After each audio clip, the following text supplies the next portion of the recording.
beginning, it started to make sense to me. I took a minute, had to sit back, relapse, and then I recapped. I'm praying to myself I won't go have another relapse. Moving up the mountain, shit, slowly but surely. Feel like I was trying to rush it. I was moving too early, but it don't need to. What is up? What is up, social media? It's your boy Mac Mans. I want to thank you for tuning in. If you got me on YouTube and Facebook. Something's going on, so you have to catch me on my Mac Man Fitness page. That is Mac M-A-C Mans M-A-N-Z Fitness F-I-T-N-E-Z. That's right. So if you're here, you get the word out. I'm actually on the Mac Man's Fitness page. Something's going on with the regular page, so I had to move it over to Mac Man's Fitness. So hey, that's how we get down. I'm gonna give you a chance to tune in. Call me 501-259-6788. If you get a chance to, give me a call, 501-259-6788. That's how you get a hold of me on the BrewLine. I want to welcome you to the last sip. Here, we do not spill tea, but we do take the last sip. So with that being said, let's give an applause. Today's special guest, that's that Walmart brand, baby. That's that lemon lime, key lime. Let's do it.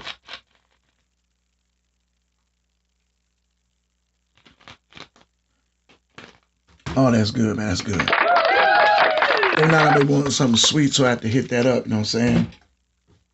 So I got y'all here. Let's go ahead and let's get this bright turned up real quick.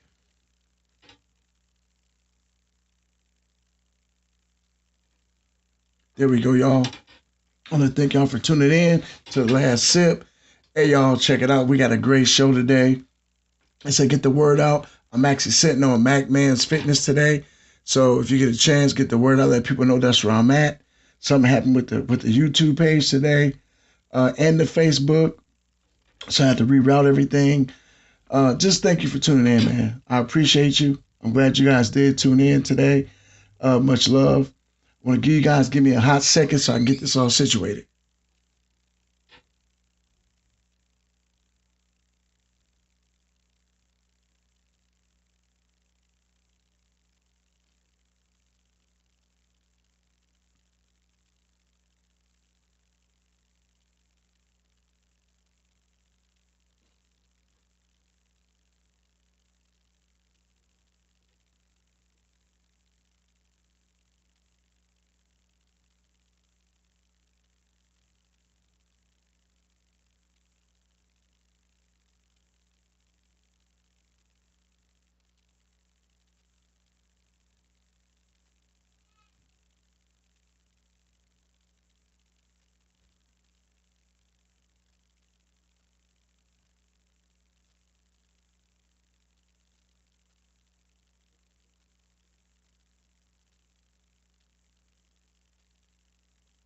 I tried to get that out for y'all. If y'all get a chance, going over to my Mac Man's Fitness page. That's right. Mac Man's, that's M-A-C-M-A-N-Z Fitness, F-I-T-N-E-S-S. If you're on YouTube, thank you for following in. Check it out, y'all. Today I got a great show for you. Had to take a little breather to get everything going. It's awesome that I'm before you. I want to thank all my followers, all the people tuning in. Today's show is an amazing show. We're going to start off right now with Pay the Cost to Be the Boss. That's what I said. Pay the cost to be the boss. Basically, what this is about getting an LLC. If you're out here and you have a special skill, a special gift, something you want to give the world, you're going to need to get an LLC. And I'm going to tell you why. LLC makes you a limited liability corporation. A lot of people are getting these LLCs. You get your EIN, which is basically a number, like a tax number. You are able to write so many things off. An LLC and an EIN will help you develop yourself more as a business. A sole proprietor. Anybody that has a sole proprietor business has an EIN and an LLC. What you're going to want to do is this. You can start small, nothing big. Whatever idea you have, take something that you love doing. Be it fixing cars, doing hair. If you're good with your hands as making crafts, you're good at fixing computers. You're good at mowing yards. You want to take that and capitalize off of it to make money for you. You don't have to be out here working for everybody every single day. You can make your own money.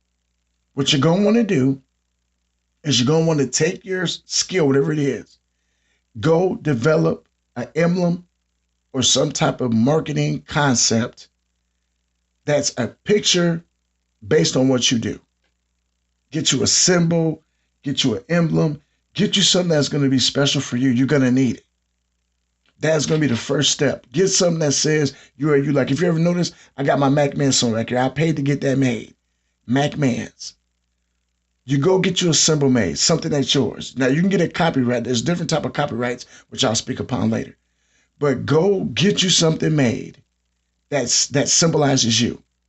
Once you have that done, you're going to have to start getting stuff copywritten. You don't get it copywritten, people can take it, people can use it, say it's theirs, say it's not authentic, but it might be authentic to you. So you're going to want to get some copyrights on some of your things, be it your name, be it your logo. That is going to help you solidify your gimmick as just being yours and no one else's. That's something you're going to need to do. Next, if you have an invention, go to a patent company or go to someone that can, or take and I need you to go ahead and register your patent for your item.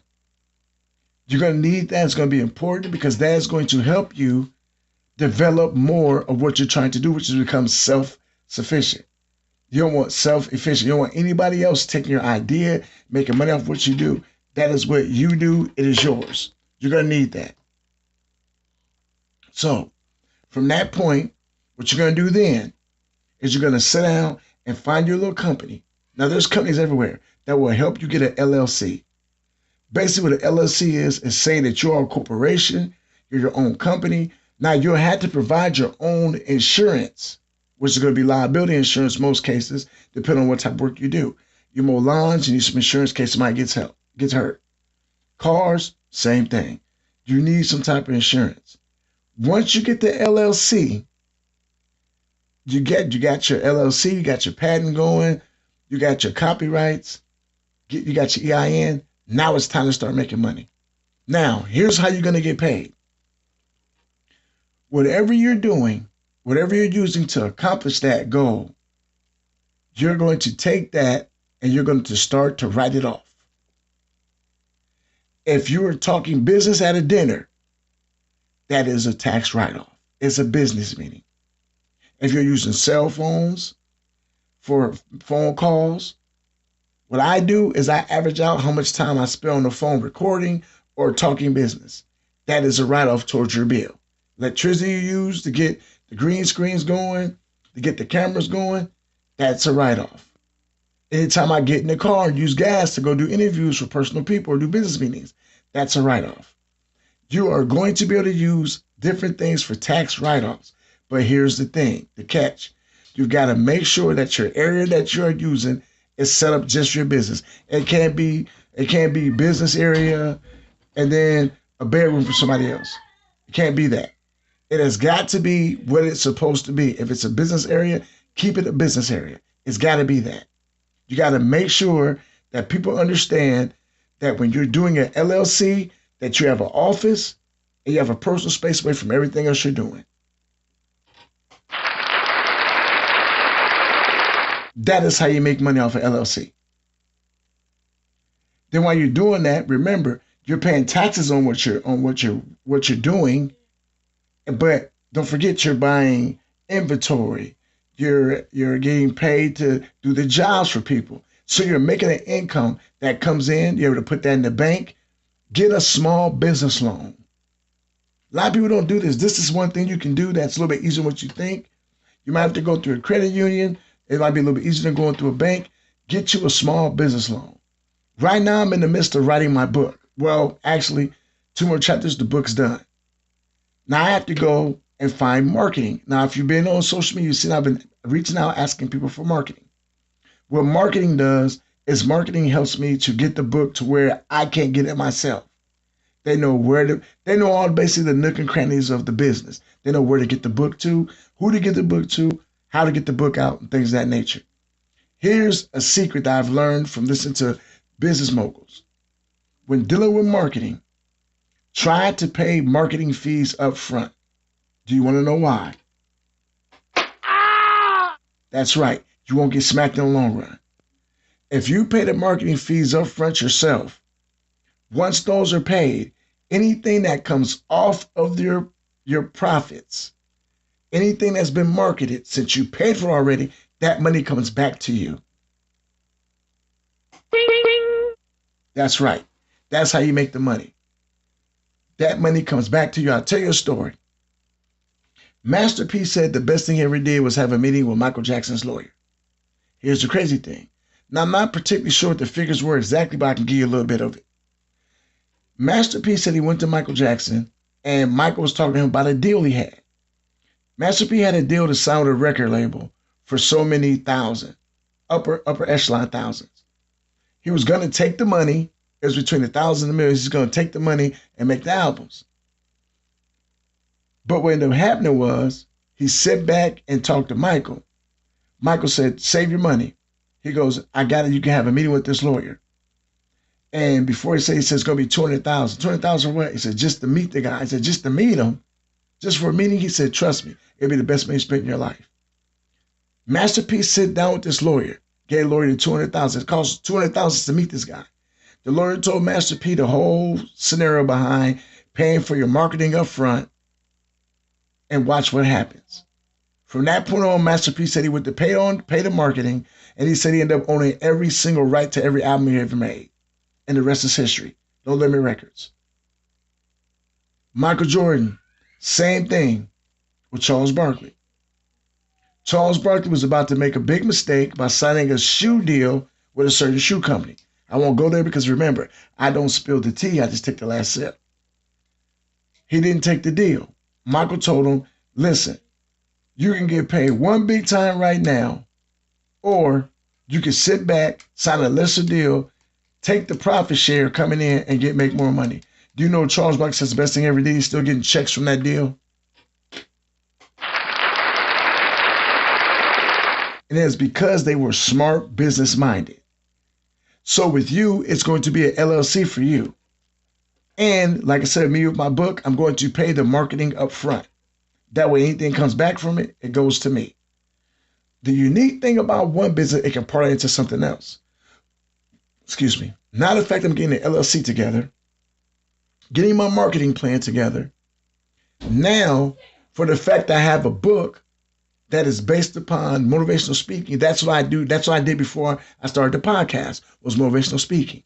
Now, when I go to put the book out to people to see or go to signings, I get to be a motivational speaker during those times, which then opens up another door because now I just go from podcast and author back to motivational speaker. And this time, because it's an LLC, because I am licensed, because I'm a business and corporation, I get paid for the gigs I do. People, I just gave you a floor plan on how to make money. A lot of people don't do it. They can't seem to understand it. It's easier than what you think. See, that is the whole game plan. Years and years of work. I told you last time when I was on here about being careful because you're working for someone else and not yourself. You'll never get paid what you're worth. You'll never make the money you're supposed to make because you're always going to be busy making money for someone else. That is why it's important for you to go out there and grab you an LLC. Grab you an EIN. Get your patent together. Get your stuff copywritten because you are trying to become self-efficient, a sole proprietor business that can grow and make money. Remember, you're going to push you as hard as you want to go. And if you just think, if you work that hard to make someone else's dreams come true, what will you do for yours?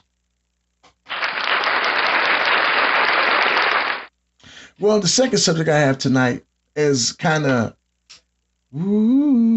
sci-fi-ish. So you might hear a little bit of quietness on this one. Because this one's going to be kind of Alfred Hitchcocky, kind of Steven Spielberg-ish. What I'm going to talk to you about today is where that come from. Now, you guys are here watching all these movies, and you're reading books, listening to songs, watching TV shows, have you not once ever sit back and thought about where these ideas came from? Just if anybody's out there with I need a brainiac, someone out there with the brain power that understands this, you need to hit me up. What I mean is all these situations we're dealing with in life lead to these type of movies and stories. So if they have movies based upon true stories, where do the other ideas come from? Do you really think that people are just making up movies about aliens, about vampires, horror movies? The horror genre of movies is big right now. I'm not into those type of movies. I'm sorry, I can't do it. I don't like the evil plots. I don't like the killing of people, the scaring of people. That is not my cup of tea. No pun intended. But needs to say, that's one of the big things going on right now. People seem to love this horror movie thing. And the more you think about it, a lot of these ideas that people are coming up with are coming from someplace. Now, be it the deep depth recesses of the mind, it's coming from somewhere. A lot of the things that you watch and hear and see on TV have a true basis behind it. No matter how out there, how irrational, how ludicrous it may seem, everything is based upon something.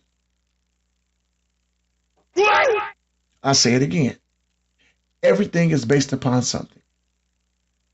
No matter what you're dealing with or what you're listening to, something is connected to what it is that you're watching or you're listening to.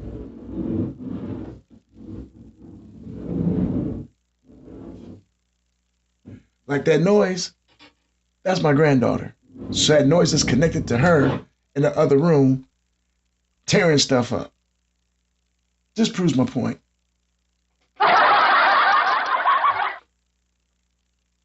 But that's what it is. Everything you listen to, everything you see on TV, everything you watch is connected to something that at one time happened. How many of y'all was really in shock when they did the testimonial where they were going through and doing the thing with the government, Donald Trump case and the Hunter Biden thing, and they spoke and the congressman said that we had been contacted by aliens. They had been here for years. Some of our technology come from them. How many of y'all were shocked? Raise your hand if you were shocked. Not me. For years we've been knowing this. Area 51 is this area that you think they just made this up? So all these alien movies we've been dealing with, after all the stuff that we see on TV, after all the weird things we can't explain, and there's somebody out there quick to tell you, oh, it's camera work and this and that. Everything ain't camera work. Everything ain't playtime. A lot of stuff that we seeing and we dealing with on TV or whatnot is realistic. A lot of stuff comes from somewhere. Everything you see is based upon something else. It is not just made up. Horror movies, life stories, love stories, ancient times. You watch these black and white cowboy movies. Everything has a basis of realism. I got a caller who might want to hear this subject. Hey, what's up there, KP? How you doing this evening? Oh, man, just Well, we did have a caller, but we have to wait for him to call back, see what's going on. So we're going to laugh at that one. Somebody's phone went dead. Okay, let's try one more time. I think we got our, let's give an applause for our caller. I think we got our caller, but let's give a cheer for our caller. And let's give an applause for the caller. There we go. All right, man. KP, what you guys say, man? Right now, I'm touching on the subject of where'd that come from. And it's basically we're talking about the basis of realism of things that happen, uh, and being having TV series and books and stories based on things like that. What you got to touch on today? Well, you already know how I get down. You know, I'm an Ancient Aliens fan, and I believe in going through history, man, and checking out a lot of stuff. And a lot of things that they put out there in these movies and these shows is all based off true events. You might not have heard it on the news, you might not have known about it, but it all comes from somewhere. And I'm saying I give it about 5% fiction, 95% true. Well, and the reason I brought the subject up was because a lot of this stuff we got going on, they try to tell you it's something else, but it's like the movies and the stories are way too vivid, are way too kind of over the top for it to not to be real. I mean, it's just like there's no way in the world you sit down at a casting meeting or a creative meeting and say, you know, we're going to write about this. And well, it comes, well, now where you get that from? Okay, well, now you have resource material because there's been movies and books already written for years about this type of stuff. But before that, the original creators of these movies or these books had to get it from somewhere. And I think it passes down from time at the time at the time. Even starting with Orson Welles, War of the Worlds. Where did you come up with that at? Where'd you get that from? To know that aliens were going to literally come and attack us, but they were going to knock out all our systems so we couldn't communicate back and forth. And our military wasn't quick enough. Then the pyramids being built, how they explain the pyramids were built. Stonehenge, Bermuda Triangle. It's so many areas in this world that we have movies based on that they can't understand and pinpoint how these areas became to be or how they became what they were. To me, that stuff has to have some type of realistic backing behind it. Oh, it all does, man. And the great thing about it, you know, people think about, you know, the H and A aliens, they think it's just about UFOs and all that. No, it's a great trip down history to show you how a lot of things was going on, but they don't talk about it, and it goes against popular science and popular beliefs of what people have been taught all their life. And it goes to show you, just like the evolution of man. They keep wanting to tell you you came from an ape, but that didn't happen. And there's so many different species of humans that lived on this planet. How did that happen? You know what I mean? Who was doing that? Who was controlling that? How was that even happening? But you know, it gets deep, bro. It gets real deep. Without going into the spiritual realm, because that's a whole nother conversation. Because like people don't believe in ghosts and spirits. All that's real. I'm sorry. I'm just gonna say it to you. You ain't gotta believe it. But with me, I've seen some stuff. I've heard some stuff. I know some people that say all that to me is real. I'm sorry. I think we're spiritual beings. We're here. There's something that watches over us. Just our technology. How matter of fact, if I'm not mistaken, we've actually literally dummied down the technology. Our technology has dummied down because the ancient ones knew more than what we knew. They knew more than what we know right now, and they didn't have the instruments or the components to make the items we have now, but they had more smarts than we did at during that time. You hear about time warps and ripples in time and uh time jumping and just all these little effects going on. AI is a big thing right now. AI wasn't something they just invented right now. You know how long AI has been around?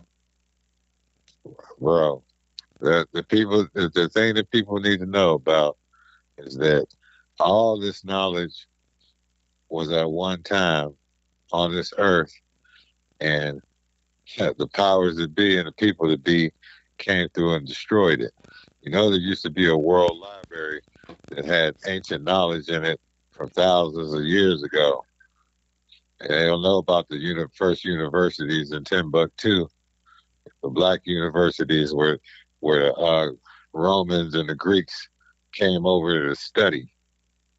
A lot of that stuff they came up with was stolen from over there, from stuff that they learned from getting knowledge over there. And then they went through and they tore it and burnt it all down, man. All that knowledge that's up in there. Why would you burn that down?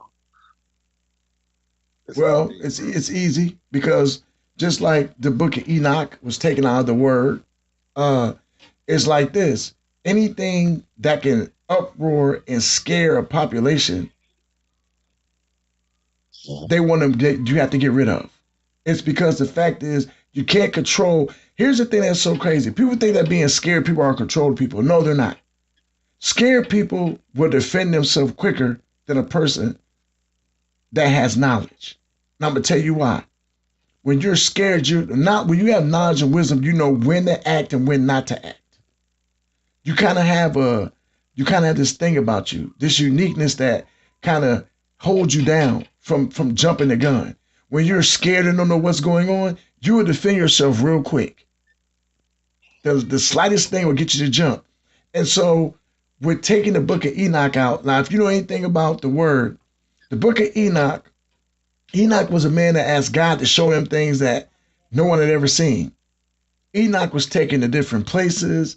He was taken to a place where there was giants and there was mythical looking beasts and all kind of stuff. And that is something they took out of the Bible because they don't want people reading that section. Because that is, if you're seriously, if you're a regular minded person, I'm gonna keep it real. Let's be 100% real. That would scare you. That would literally scare you because it's not something you would understand.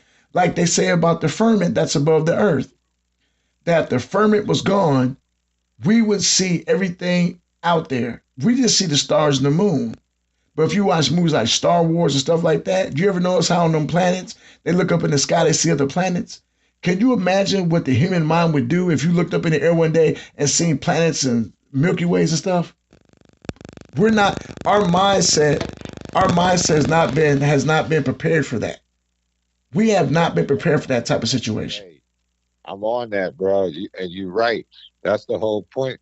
They don't want you to know it because even the government talks about we can't tell, and documents have been leaked and stuff.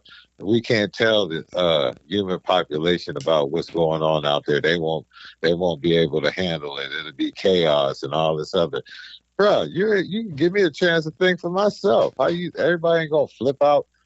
We live in a galaxy that got billions and billions of stars and planets and galaxies. How can there not be anybody else out there? But that's not the thing. It ain't the thing about flipping out. It's the thing of remember, they already have you patterned by showing you these movies about aliens and about vampires and about horror movies. They show you these things and they're to scare you from wanting to gain that knowledge. Because I don't think it's to scare you. I think it's a little more of desensitizing you to it. Because it was a fair thing, bro. They got actual documents and you can go and look up where they talk about this type of stuff and about aliens and how they wanted to keep it under wraps because they don't think we can handle it. So I think by coming out with the movies and stuff, it kind of, introduce it to you a little bit. So now you ain't really as scared as it the first time you seen it. You know what I mean? Because you're gonna think this is a alien invasion like on the little movies, and they'll come down here and nanu and phone home and ET phone home type crap. well, okay, I'll give you that, but I'm not going to deny you on that. But here the aspect I'm coming from it. I understand what you're saying about desensitizing you from it. But here's the thing: what if they're showing you that as well? Not just because I believe you. I give you credit on that. But what if also they're showing you these things because they don't want you digging for it? Because like if I I'll dig it up, I'll open up a Pandora's box, open up all this fear and all this. These people don't know what to do when this is happening, and because you see how they act in the movies, how they all scared and this and that going on.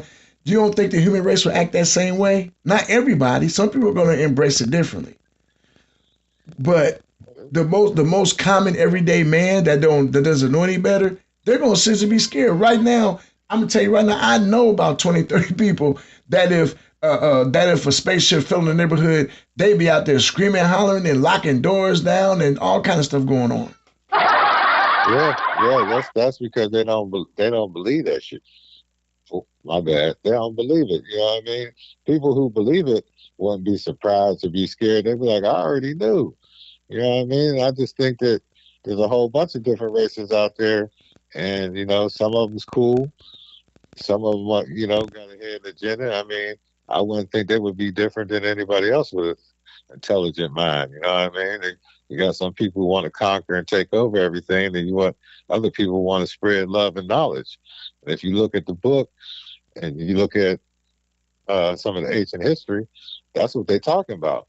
The gods came down here and shared that with us. They gave us the knowledge. They taught us how to do this. You know what I'm saying? We didn't know it on our own. If an African tribe that's been around for a couple hundred years is telling you through folklore that somebody came down there and showed me something, and then you find out later when you get advanced technology, oh yeah, there is another Sirius B out there. We couldn't see it because it wasn't bright enough, but they thinking these people don't know what they talk about, how they know about something up in the planets that we didn't even know about. And we just got telescopes to find it. You dig what I'm saying? So, I mean, people take it how they want. I feel you coming from, but like I said, but the basis of this conversation, we're gonna leave it on this, is that everything you're watching on TV and everything you're seeing has actual factual things behind it that drive it. A movie, a book, a TV show, whatever it is. So just think about that next time you're watching your favorite show or you're watching another movie or you're reading a book. Think about how something actually happened that is that situation or close to that situation that made what you're reading or what you're looking at possible. Hey, can I throw one more thing on there before we go, though? Yeah. It's crazy. And I was just watching this, bro, and it tripped me out, and I really had me thinking about it. Now, you know how they be talking about The Simpsons, how they predicted the future, and this was a Simpsons episode? I'm like, there's too many similarities and too many uh it don't make no sense. If you coming out with all these episodes a couple years or 10 years before something happens and then it actually happens, I mean, is that by design? You know what I'm saying? To get you prepared for it? Because now you've already seen it, like I said, once again. So then when it happens, it doesn't seem so crazy. And I mean, it's a lot of stuff, bro. I got you, but like I said, I told you, I'll give you 100% love on that. I understand where you're coming from, but remember, everybody ain't the same. It's people out there that's scared of that type of stuff, though. Yeah, no doubt. I ain't tripping on that, but I'm just tripping about how y'all predicted Trump was going to be president, how Kobe was going to die in a helicopter accident. I mean, that's crazy to me, bro. But there's a lot of things that's out there that we don't get to see. We're not privy to that information. So that's all I can say on that. But thank you for calling in, KP, man. I appreciate it. Let's give KP an applause. Yeah, you know. Hey, man, good looking out. Much love to you, man. Thank you, bro. We appreciate the call. All right. So I will say that to you again, people. Remember, anything you listen to, you're reading or watching, there has been something behind it. Nowadays, we have things to look, to piggyback off of, different movies, different stories. But before that, the movies and stories. Before all that started, the idea came from somewhere. Remember that. And my last conversation of the day is called It's Giving. Now, I've been waiting to hit on this one because this is something that really needs to be spoken on. The phrase "it's giving" is giving me a headache. It's giving. It's giving. It's giving is a phrase that just states and shows where we're at as a society when it comes to conversation, etiquette, and the way we live. And able to beat a stereotype, you cannot be or live that stereotype. And able to make society better, You have to be a cog of change. I get so tired of being called sellout or Mr. Brown Noser. I believe, and I was taught, regardless of what your race is, there is always a class crust of people and a hoodish ghetto crust of people. I don't care if you come from a trailer park. I don't care if you come from the hood. I don't care if you come from a big city, a small city. I don't care if you come from one side of the tracks or if you come from 8 Mile. I don't care if you come from Compton or Beverly Hills. I don't care if you come from Chicago, Capri Green, or you come from the Arsenal Courts in Rock Island.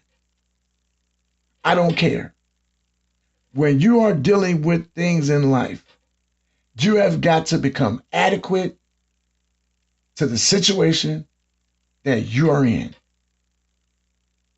If I go into a job, first impression is what they look at. Some of y'all conversations, some of y'all dress code. I was at a job and went to an interview. Like I said, this ain't about color because it ain't. I'm going to describe to you white and black people what I see at this interview. Walked in, pants down to the kneecap. Oh. As a grown man, I can't stand seeing another man's pants down past the kneecap. That's what that belt is for. Pull it up. I don't care if I got design. I don't care if you got designer drawers on. That is not viable. Well, I'm trying to be me. You can be you, but understand that there's a certain criteria when you're going to get this job. They walked into the job. Number one, they smell like a pound of weed when they walked in. It's like a pound of weed. Pants down to the kneecap. Dirty t-shirt and drawers showing out. Sat down and said they only want to work nights. I can't do no weekends. And Noah was not a brother.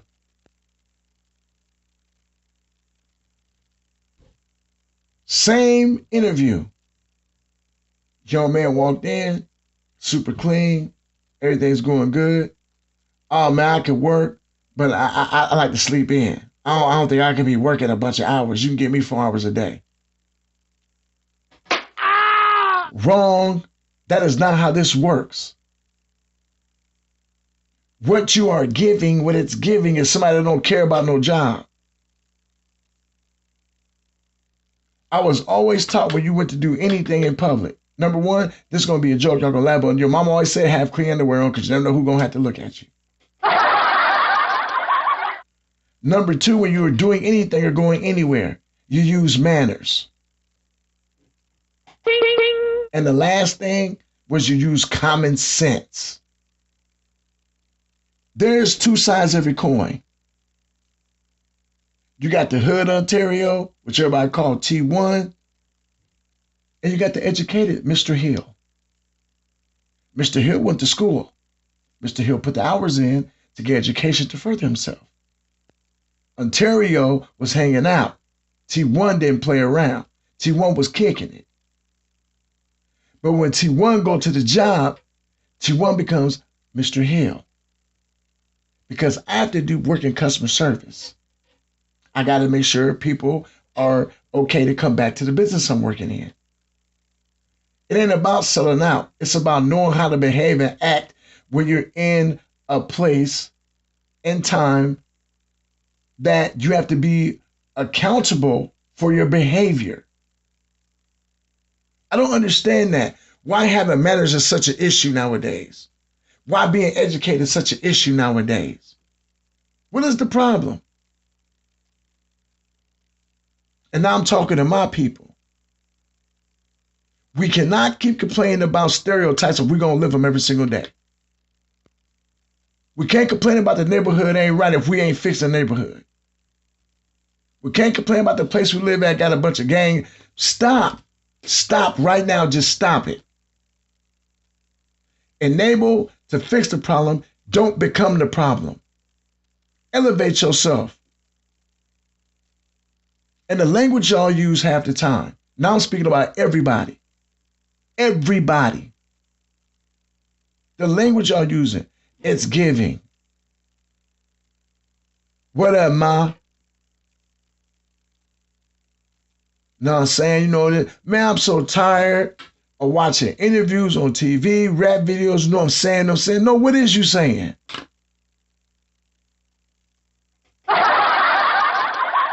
People come to the store, what up, player? What up, boss? Oh my God. The word boss is the most, living down south, the word boss is one of the most irritating words I've ever heard in my life. Everybody uses the word boss. Now, the word boss could be considered derogatory if it's used the wrong way. I'm going to tell you how. Look it up. The word boss, if you're not the boss of a store or a company, the word boss could be considered derogatory because it states that you are kind of a pushover person. And I'm sorry, everybody doesn't take words the same way. Because you use a word and like it a certain way doesn't mean I got to like it and use it. And then people have the nerve to get mad at you for not wanting somebody to treat you a certain type of way. They'll get mad at you. Well, you got an attitude. No, I don't. I just don't appreciate what you said or what you did. It goes back to one of my previous shows when I was speaking about society's morality. We have completely lost it. We don't have it any longer. We're so busy trying to be the next big hot rap star, the next big ladies man, the next big sexy red Nicki Minaj, hell, even Taylor Swift. Come on, man. Learn to be yourself, but learn to have a caveat to everything you do. I spoke earlier about getting an LLC. Do you know when you go to those business meetings for marketing purposes or to get backing from bankers, you can't walk in there acting all crazy. You can't walk in there looking any kind of way. Everybody does it. Everybody has a second person that they put on when they go into a professional building or a professional situation. Everybody has a second self. A lot of people you meet are never their true selves. They have a second person they use when they go to a bank or they go into a building or go somewhere to meet somebody professional. You're at a dinner party. I'll give you this one. Ladies, I'm going to hit you. Here's something I got for you. How dare you have the nerves to call a man fake? Oh, he a fake. He this and that. Oh, he ain't by now. He had the nerves to lie to me. But you'll put on a whole 50 pounds of makeup, a weave, fake nails, eyelashes, get a BBL, a tummy tuck, a rib removed, chest moved up, wrinkles removed, but have the nerves to call somebody fake. I'm not dissing you. Here's what I'm going to tell you about this show right here. I'm going to keep it 100% real. And I'm not talking about every single female out there. I'm not. But you can't sit here and call a man fake and get on him about what he does and what he's saying if everything about you is not real. Oh, I love natural women. Oh my God, I've seen some of the most pretty. If you put a little makeup on, you look good, that's fine with me. If you put a weave in, I don't care. I'm talking about these ones that's out here on OnlyFans, Instagram. I'm talking about them type of females. But I have the nerves to diss somebody else for the way they look and the way they doing things. But everything about you, honey, is fake. Ain't nothing authentic. What is that giving? What is that giving, huh? For years, we got these dudes out here. What are y'all giving? Y'all rather be locked up in jail or sitting at home watching ESPN playing games instead of getting out here making money taking care of your kids. What is that giving? Where is your morale at? Where is your morality? You're supposed to be teaching these young men to be men. If men are messed up, it's because we help mess them up too. Where's his role model? Where's his idol? Yeah, I told you I was going to hit on something today, didn't I? I have a point in most shows. I have a point in every other show here or there where I hit on a subject that people tune out of. Because it's hitting you in the head. It's hitting you in the heart. It's like a hammer. It's taking your insides and it's doing this to you. Because you want to hear realism. Look at some of the most productive children or productive adults. They had a role model. They had a person that was about their business, that wouldn't what up ma all the time. That wouldn't forget my baby daddy. No, they was on something else. They weren't busy trying to go to the club. They were trying to get in and get extra drinks. They had their head in the books. They was on their kids about getting things right. They was in the crib cooking a meal. They was out at a job working. And then they made time to spend with the family. They was praying over their kids. Those kids and those adults are successful.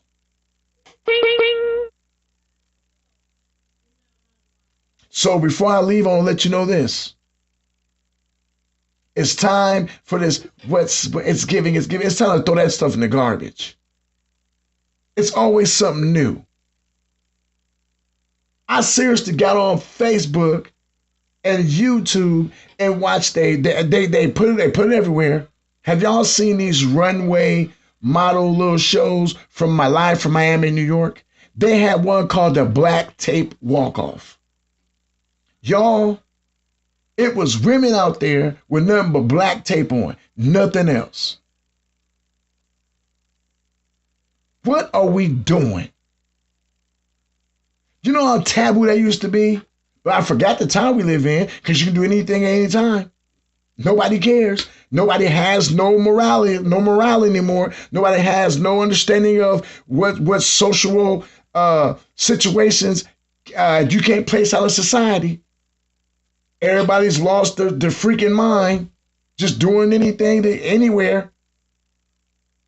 You'd rather push that out in the world and push all that instead of pushing out a situation. Let's talk about something real. How do we can't talk about education? The knocks on that. How do we can't talk about autistic children and how to help them better themselves, get them prepared for life? We can't talk about special need people. Can't talk about the homeless and the hungry. Promote that. How come I can't see more of those reels on Facebook and YouTube? Promote that. Some people get mad like, well, I think it's fake when you show people, handing people meals and stuff. They should record. That should be done in silence. No, it shouldn't. Somebody's got to teach you how to do it. I always like a video where a guy's handing out meals to somebody or a guy's handing out money to somebody. I don't look at it that way like they trying to show off. I don't care. Use it as a tutorial to show you how to do it.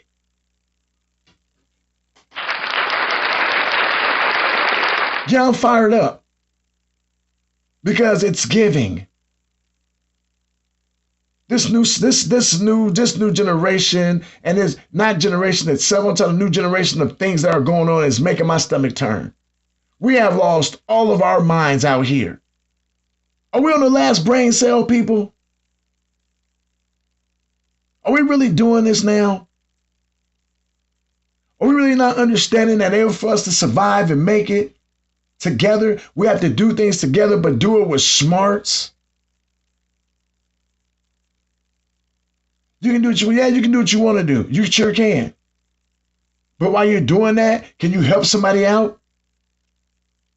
If you look at yourself in the mirror and you can't be a role model to somebody, or you're not doing something that pushes somebody else to their greatness, you need to sit down. Y'all, I'm ready to get off of here because I done got fired up. Facebook kind of messed me over with my podcast today. Don't worry, I am going to put it up on my Ontario Hill page. But for now, you'll have to check me out on MacMan's Fitness, which is my authentic page. It's the first one I started. Guys, I want to say I love you guys, man. I thank y'all for tuning in. I thank y'all on YouTube for tuning in. I thank y'all on Facebook for tuning in. live every Tuesday and Thursday. I appreciate it. I have subscriptions up on Facebook. If you do subscribe, it's 99 cents a month. You subscribe, you'll get my new Saturday show, which is going to be basically a hip hop revival, things like that. I have special interviews on live podcasts from different locations. I got big things coming up. If I get 10 people to subscribe, that's when I start putting that on Saturdays. So it'll be a podcast Tuesday, Thursday, and Saturdays. Want to thank you again. Always come at the BrewLine 501-259-6788. That's open every time I get on. Hey, don't forget I'm here every single week, Tuesday and Thursday at 6 p.m. Man, I want to say I love you guys, man. I thank y'all. Just some quick notes. Right now, I had a meeting today with a friend of mine with more of a session where I got some things out. But I did talk to them. The book, The Man in the Broken Glass, is coming out very soon. When I say soon, I mean it's like around the corner. It is in the process of some publishing and things like that. The Mac Wear is coming back. Mac Man's AK Motivational Muscle. You know, I got that going up. Y'all, big things are happening right now. The podcast, the book, the motivational speaking. I just want y'all to be around, man, to take part in this. You know what I'm saying? I got people that I'm looking out for that I need to help. And if you know me, I'm about showing love to people. I'm about trying to do the best I can to put people out here, put people on, because without you, there would be no me. I want you to understand how much I have to reiterate that again. Without you, there would be no me at all. So with that being said, it is time for me to hit the bricks. Much love. Peace. I love y'all, man. Listen. I've been working on my craft and I've been studying my culture, taking everything I need. I'm coming like a vulture. I'm supposed to be a part of history. I'm understanding, it's starting to make sense to me. I took a minute, had to sit back, relapse, and then I recapped. I'm praying to myself I won't go have another relapse. Moving up the mountain, shit.